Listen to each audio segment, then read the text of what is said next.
जय जवान जय किसान मित्रों। आज आ छेल्ला 2-3 दिवसथी कमोसमी वरसाद वरसी रह्यो छे मित्रों, अने खेडूत हैरान थई रह्या छे। त्यारे तमे जोई शको छो मारी पाछळ जे तालपत्री ढाकेली छे, जे कागळ ढाकेलो छे, ए कागळनी रेग्युलर किंमत 110, 20, 30, 40 रुपया लगीनी किलोनो भाव होय छे। पण आजे कोईपण माणसनी मजबूरीनो फायदो उठाववा माटे बधा लोको तैयार बैठा होय छे, त्यारे खेडूतनी मजबूरीनो फायदो उठाववा माटे बधा ज तैयार बैठा होय छे। खेडूतने जे कंई पण सीजन आवे एमांथी माणस कमाई लेवानी तमन्ना राखतो होय छे, त्यारे खेडूत सरकार पासे अपेक्षा न राखे तो केनी पासे राखे। आजे आ कागळ लेवा जाओ एटले बजारमां 220 रुपया, 210 रुपया, 180 रुपयानो भाव, अने खेडूतने मजबूरी छे के वरसादना हिसाबे आ ढांकवा माटे एने कागळ लेवो पड़े। एमां कोई शंकाने स्थान नथी। एटले खेडूतनी मजबूरीनो फायदो बधी जग्याए लेवामां आवे छे, एक जग्याए नथी लेवामां आवतो मित्रों।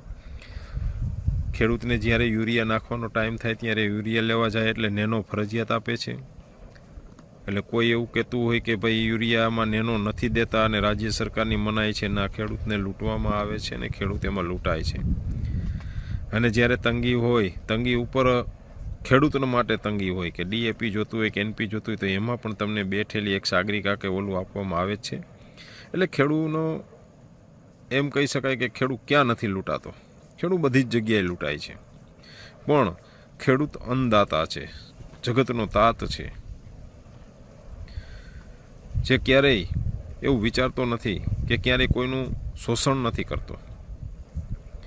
ખેડૂત એટલી અપેક્ષા રાખે છે કે અમને પોષણક્ષમ ભાવ મળે।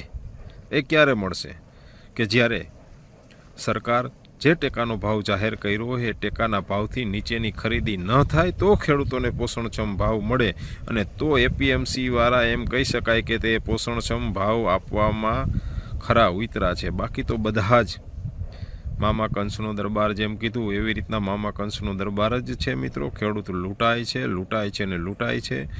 જો આ કાગળ જેવી બાબતમાં લૂંટાતો હોય તો ખેડૂતની જણસી થાય એટલે વેપારીઓ બસ મન રાખીને બેઠા જ હોય છે કે આવ્યો નથી લૂંટવો નથી, આવ્યો નથી લૂંટ્યો નથી।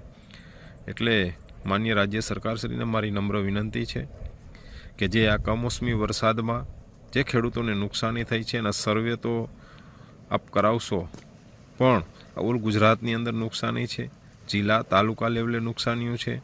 અને હમણાં જ ખેડૂતોએ જે ઓનલાઈન અરજીઓ કરી છે, આપણી પાસે સેટેલાઇટ પણ છે, બધા જ આપણી પાસે ડેટા છે। તો મારી આપ સાહેબશ્રીને નમ્ર વિનંતી છે કે જિલ્લા